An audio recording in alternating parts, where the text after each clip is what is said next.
The name of the Lord. Hallelujah. Amen. Let's turn our Bibles to the book of Matthew, the second chapter. I will read from verse 1 through to verse 12. And we're doing a sermon series titled, Wise Men Still Seek Him. Amen? Verse 1. Jesus was born in Bethlehem in Judea during the reign of King Herod. About that time, some wise men from eastern lands arrived in Jerusalem asking, "Where is the newborn King of the Jews?" Turn to your neighbor and say, "King of the Jews." "We saw his star as it rose, and we have come to worship him." King Herod was deeply disturbed when he heard this, as was everyone in Jerusalem. He called a meeting of the leading priests and teachers of religious law, and he asked, "Where is the Messiah supposed to be born?" "In Bethlehem, in Judea," they said, "for this is what the prophet wrote. And you, O Bethlehem, in the land of Judah, are not least among the ruling cities of Judah. For a ruler will come from you who will be the shepherd for my people Israel." Then Herod called for a private meeting with the wise men, and he learned from them the time when the star first appeared. Then he told them, "Go to Bethlehem and search carefully for the child. And when you find him, come back and tell me so that I can go and worship him too." After this interview, the wise men went their way, and the star they had seen in the east guided them to Bethlehem. It went ahead of them and stopped over the place where the child was. When they saw the star, they were filled with joy. They entered the house, and they saw the child with his mother Mary. And they bowed down and worshipped him. Turn to your neighbor and say, "Worshipped him." Then they opened their treasure chests and gave him gifts of gold, frankincense, and myrrh, not a pink teddy bear. Thank God. When it was time to leave, or the onesie with the pacifier with the mute. Whose idea was that? Verse 12, when it was time to leave, they returned to their own country by another route, for God had warned them in a dream not to return to Herod. Amen. So we're talking about the wise men, and we're doing a series. I'm preaching a series over the next 3 weeks as we count down towards Christmas, talking about wise men still seek him. Now, the Bible doesn't tell us much about them. The only thing that we're told about them is that they come from eastern lands. We're told that they know how to read the night sky and the stars, and they actually followed a star all the way from their homeland to Bethlehem. Amen? And the star led them to Jesus. Now, the Bible does not specifically say that there were 3 of them, but we assume that there were only 3 of them because they gave 3 gifts to Jesus: gold, frankincense, and myrrh. There is no mention of cattle, of camels, or any other mode of transportation in the biblical record. The Bible doesn't say they came on camels, doesn't say they came on a Hummer, it doesn't say anything. It just said they followed the star. And there's also no mention of their names. And I think all of these things are not in the Bible because they don't really matter. Amen? This morning, what we want to concentrate on is what they brought to Jesus, what the gifts mean, and what the gifts tell us about who they thought Jesus was. Now, the first gift they brought was gold. Yeah? And as we all know, gold is a precious metal. It's a precious metal. It's a very expensive metal. But gold is precious only because of the effort that is required to find it. Gold is not something you find casually. Amen? It is not something you find in abundance everywhere. You have to go out of your way to find gold. It is a metal that is usually extracted from the bowels of the earth at great cost, with great effort, and deliberately. So when these men presented gold to Jesus, they were honoring him with the best they had to offer. They were honoring him, as it were, with their most precious possession. The Bible says that they said that we're following this star to lead us to the King of the Jews, and we are going to find this king so that we can worship him. The gold that they presented, the gift that they presented, for them, it was an act of worship. Amen? It was to display their reverence for this king that they had seen his star. Now, like the woman with the alabaster box, they brought their best to Jesus. If you look through the Bible, everybody that came to Jesus, they brought their best. They always brought their best, not the rest after everything else. In the history of the church, it was always clear that God deserves our best, not our rest. We have always understood that when we come to God, we should only give to him what is the best that we have. You know, when David wanted to offer a sacrifice to God, somebody came up to David and said, David, you know what, I will take the cost of this sacrifice. I will take the burden away from you. And David said, God forbid that I will offer to the Lord that which cost me nothing. Because he understood that the price that he paid mattered in the value of the offering that he brought. He understood that when you bring to God, it is not about convenience. What your gift does, it should be a reflection of the awe that you have for God. It should be a thing that reveres God, that reverences God. So the question of convenience should not arise when it comes to worship, because there is nothing that we have that is too much to give to God. There is nothing that is excessive with God. That is why Paul said the only reasonable response, the only thing that is appropriate for what Jesus has done is that we present all of ourselves, our bodies and our lives, as a living sacrifice to God. You know, I remember when I first got saved, we used to go to church and we wore our best suits. Anybody remember those days? And we wore our best ties. We wore our Sunday best. That's what they call them, Sunday best. Yeah? And you know, we used to, where I come from, we call it the bottom of the box. You know, that outfit that you save only for, you know, special occasions and Sundays. Because, you know, it was important to us that we, even in our clothing, show our reverence for God. So what we wore to church, we didn't wear it just anywhere else. Now these days we're a lot more casual, and it's because, you know, you don't want people to think that, you don't want a suit to stand between people and God. You know, you don't want people to think that, well, if I don't have a suit, then I can't worship, right? But, you know, we are getting to that point where we're mistaking casualness as license to not revere. So we're casual, but we should still reverence. We're casual, but we should still revere God. We're casual, but we should still be worshiped. There's nothing casual about our worship. Our clothes may be casual, but our worship should never be casual. Our clothes may be convenient, but our gift should never be about convenience. The question is, what is appropriate for God? What is appropriate for God? And many of us, we take an hour and a half out of our 7 days a week, 24 hours a day, and we take an hour and a half and we come to church, and we're like, you know what, God, that's it. That's it. But when we're in church, we actually spend 30 minutes in worship. We give an offering for 10 minutes, and 9 times out of 10, we're giving what is left, the rest, after everything else. And, you know, we listen to a sermon that is about edifying us, that is about exhorting us, and we think we have done something fantastic that God should be grateful for. So when we go to the place of prayer, we're actually bragging, you know, Lord, I was in church on Sunday. Come on, perform. But in the history of the church, there has not been a group of people that is less reverential than our generation. So it is time. Am I scolding this morning? Thought you would say you deserve it. I'm just messing with you. Hallelujah. It is time for us to reclaim a reverential attitude to God. You know, it is time for us to know that when we come to church, when we gather, whether it is in Bible study, whether it's in house fellowship, whether it is as husband and wife, whether it is as two friends, when we gather, the Bible says God is there. Amen. And this God of which we speak, he's not your boy. Amen? He is the King of kings and the Lord of lords. He is the one that rides upon the wings of the wind. He is the one that dwells in light that no man can approach. The Bible says he surrounds himself with light like a garment.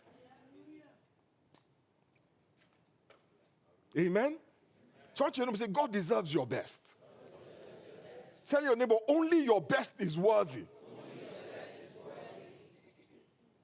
Hallelujah. Okay, let me go back. So gold, precious metal, yeah? But gold was also the symbol of royalty. But by giving Jesus gold, they were declaring, they were acknowledging that this baby, who was born in the midst of livestock, and a birth cannot be more humble than that. Yeah? A birth cannot be more humble than to be born in a stable. And the crib that they put him in is actually the trough from which the animals drink water. It doesn't get more humble than that. But by giving by bringing gold into this humble situation, these guys were declaring that in spite of what you see, a baby in a stable, this baby is the King of Kings. You see, that gift of gold was declaring Jesus' kingship over all the earth. They were telling the whole world, this baby is a king. But in order to be a king, you need a kingdom. Every king has a kingdom. A king is the ruler or the supreme authority over an independent state. You cannot be a king without an area where your authority is supreme. Amen? And you can't have two kings over an area. So when somebody comes and tells you, back home I am a king, amen? Please ask them where back home is. Hallelujah. And when they tell you where back home is, and then someone else tells you, back home I'm a king, please ask them, where? Don't just assume because they wear a colorful attire, colorful outfit. They sell those things on Etsy.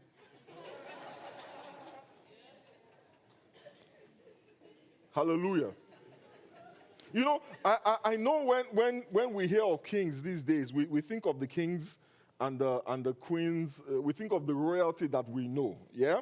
We think of the current royal families in Europe, the kings and the queens, and in Japan, the emperor and all of those wonderful people. But these kings, 9.5 times out of 10, are only ceremonial kings. They do not have any real authority or power.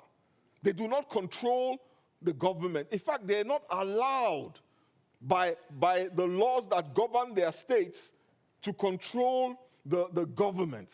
They are basically just for show.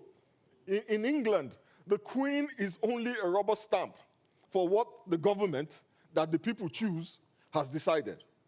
She's literally just a mouthpiece. She has no power. So when you hear that the Queen, with all of the pomp and the pageantry, has no power, it is kind of shocking, right? But she's got none. The Prime Minister has more power than her. In fact, the Prime Minister tells her what to say. Amen? But Jesus is not that type of king. Jesus is a real king. He has government. He has authority. And he has power. In the book of Isaiah chapter 9 from verses 6 to 7, the Bible says, "For unto us a child is born.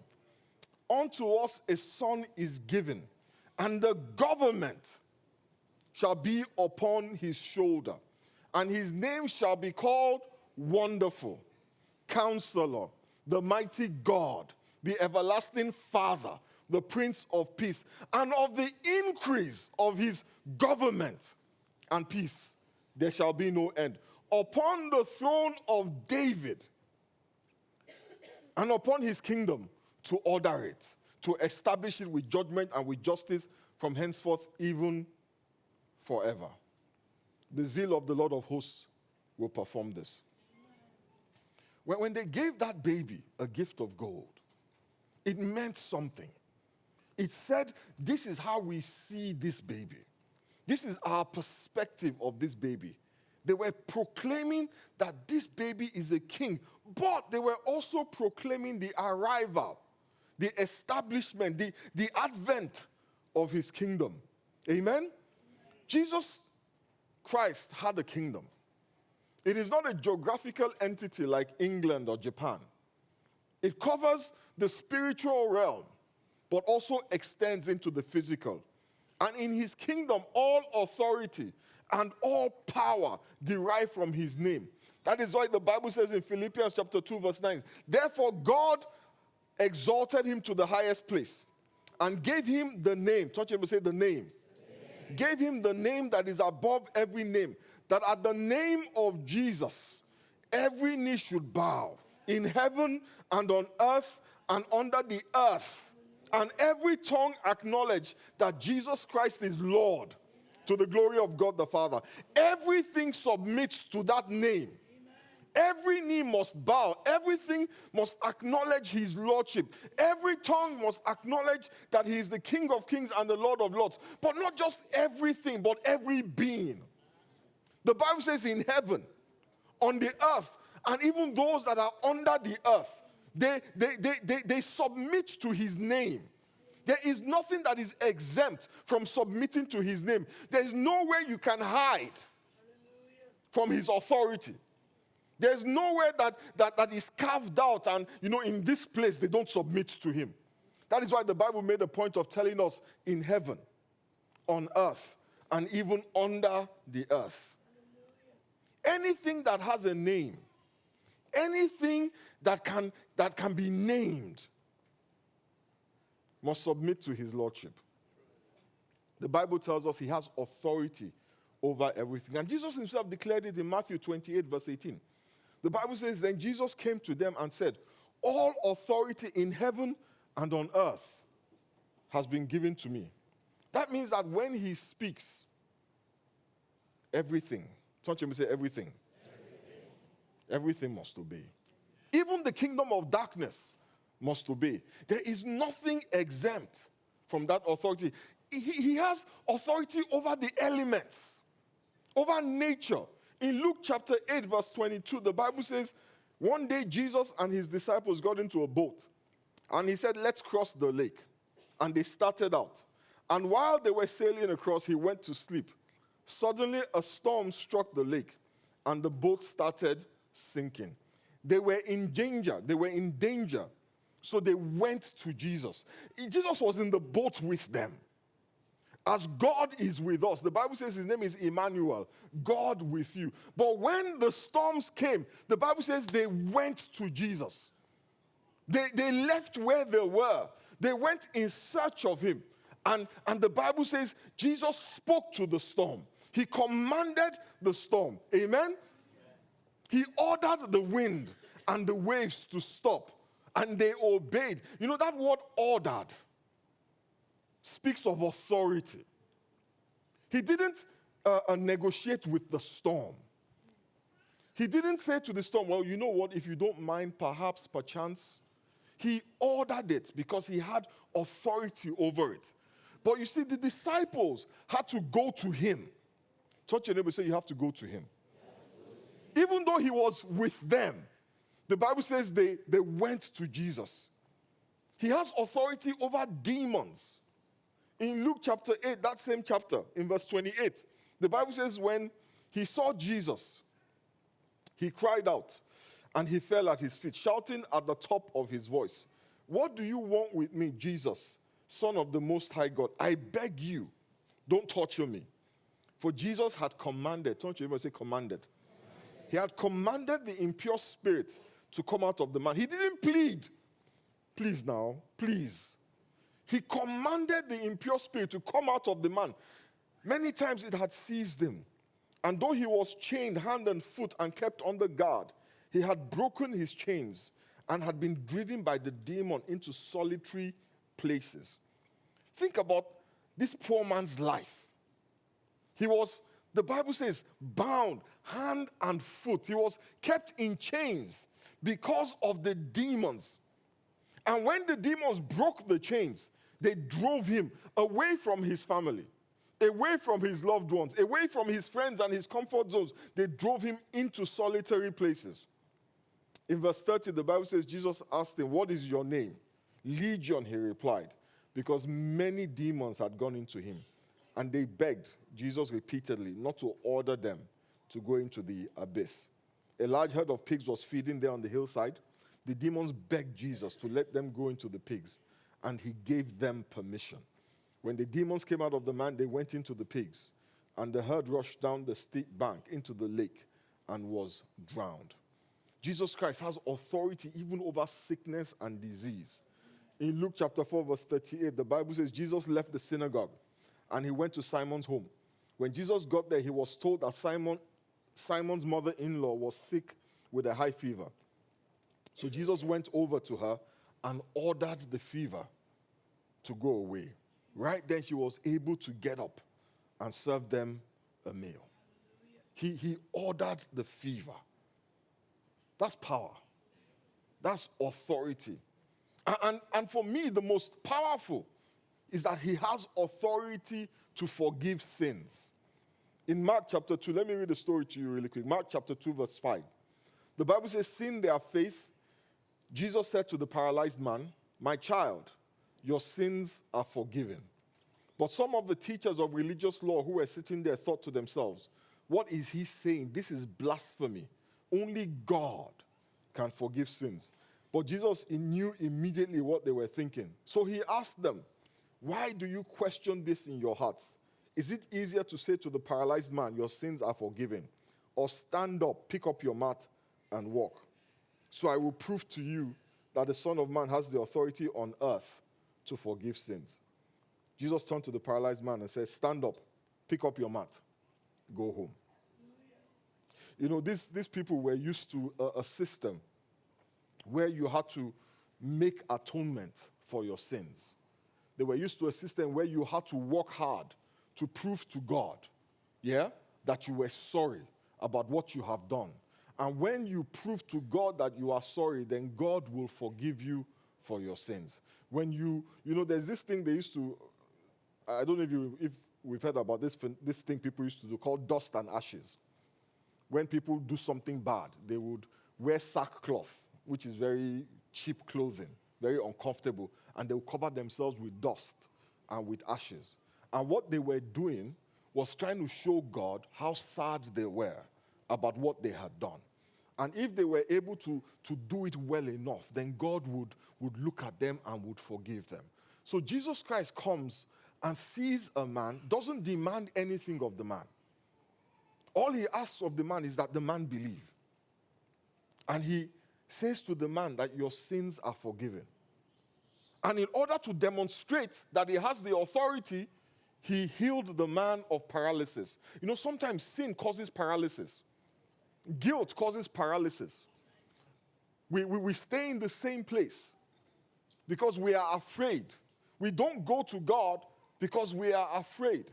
We are limited because we are afraid. And the fear comes from guilt over sin. Jesus Christ forgave the man his sins and healed him of his paralysis. We have come to a king who does not demand from us penance, who made atonement for us himself. He does not demand atonement from us. All he demands from us is faith. Faith in what he has done for us. He does not need us to kill any bulls. He does not need us to kill any oxen. He does not need us to kill any goats or chickens, because he has paid the price himself. He says, so that you can know that I have the authority to forgive sins. The Bible says, he whom the Son has set free is free indeed. If Jesus has forgiven you, you are forgiven. If Jesus says you are free, turn to your neighbor, tell them you are free. Don't let anybody put you in bondage. Don't let anybody give you a list of things that you have to do in order to be free. You are already free. You know, in the olden days, when people had a problem in their lives, they would go to the palace and they would make a petition to the king. They would say to the king, oh, well, this person is encroaching on my land, this person is doing this, and this is happening and that is happening. And the king was obliged by law to help them solve the problem. But the challenge is that these kings, these earthly kings, were limited in their authority. They had authority over very small geographical area. So anything they could do was limited in its scope. But Jesus is not limited. He's not limited by geography. He's not limited by location. Amen? When you look at your life and circumstances and see that things are not as they should be, as a citizen of the kingdom, you can go to the king. You can make a petition to the king. That is why the Bible says in Philippians chapter 4, verses 6 to 7, do not be anxious about anything, but in every situation, by prayer and petition, with thanksgiving, present your requests to God.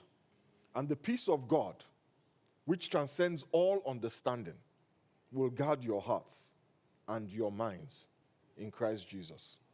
The question this morning, are you a citizen of his kingdom?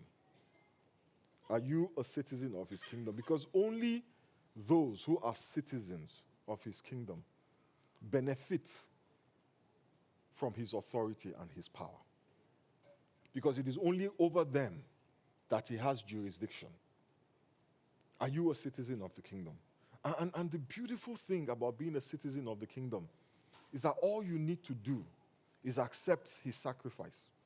Accept that he died for you, that his blood was shed to pay the price for your sins. That acceptance is what makes you a citizen. When you become a citizen and you submit to his leadership, then he becomes Lord. So first he is Savior, then he is Lord. This morning I want us to just bow our heads. Some of us need to go to Jesus this morning, like the disciples in the boat. When there is a storm in our minds, a storm in our lives, a storm in our finances, a storm in our relationships, let us go to Jesus. This morning, let us take those storms to Jesus and let him say peace. Let us have him order the storms to be still. And for those of us who have not accepted him as Savior, it's a simple prayer. It is simply saying to him, Father, I accept that you died for me. I accept that your blood was shed for me. I accept, Father, that sacrifice on Calvary that you made it for my sins. His death is the atonement for my sins. Thank you, Father. In Jesus' name we pray. And Father, we just pray for everybody that is here this morning. Father, you're such a wonderful God. You sent your Son to the cross to die for us. You gave us a king with authority and with power. Father, we ask that we submit, Father, to your authority. We submit to your power. We ask that you will come and reign as king over our lives. King over every area of our life. We thank you, Father. We bless you and we give you praise. In the mighty and precious name of Jesus we have prayed. Amen. Praise the name of the Lord.